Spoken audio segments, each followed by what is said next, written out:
Le Flash Info avec le centre de stockage de la Manche. Un rassemblement d'antinucléaires ce soir à Cherbourg à l'appel du CRILAN et de la coordination antinucléaire Ouest pour dénoncer la dangerosité d'un transport de 8 tonnes de MOX, mélange de plutonium issu du retraitement et d'uranium appauvri et qui doit quitter prochainement l'usine Areva de la Hague pour le port de Cherbourg.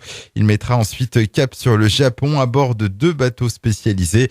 Un transport sous haute sécurité.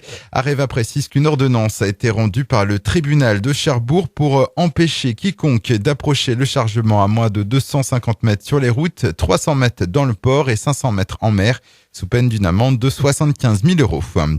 Puis autre rassemblement ce matin devant le collège Louis Beuve à la Épinel entre Villedieu et Granville. Il s'agit de protester contre la fermeture d'une classe de 3e à la rentrée. Hier, une délégation du collège comprenant des parents, des professeurs et des élus du conseil d'administration a été reçue par le rectorat. On apprend le décès du cycliste qui avait fait un malaise cardiaque dimanche dernier. L'homme avait été retrouvé inconscient sur le bord de la route à hauteur de la commune de Sotteville. Pris en charge par les secours, il avait ensuite été évacué vers l'hôpital Pasteur de Cherbourg. Il y décédera quelques heures plus tard. Un bateau de pêche en difficulté hier matin. Il est tombé en panne moteur alors qu'il se trouvait au large de Saint-Val-à-Hougue. Les 3 occupants ont alors demandé assistance au Cross Jebourg.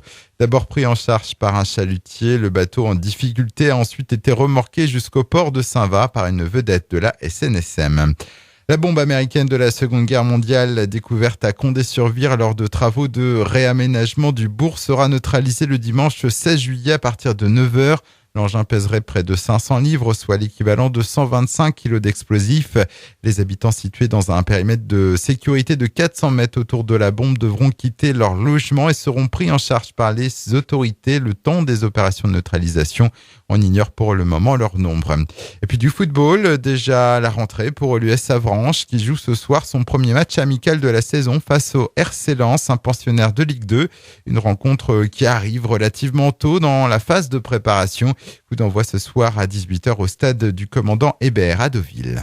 Le Flash Info vous a été présenté par Landra, centre de stockage de la Manche à Digoulville. Pour en savoir plus et visiter notre centre, 0810 120 172, coup d'un appel local.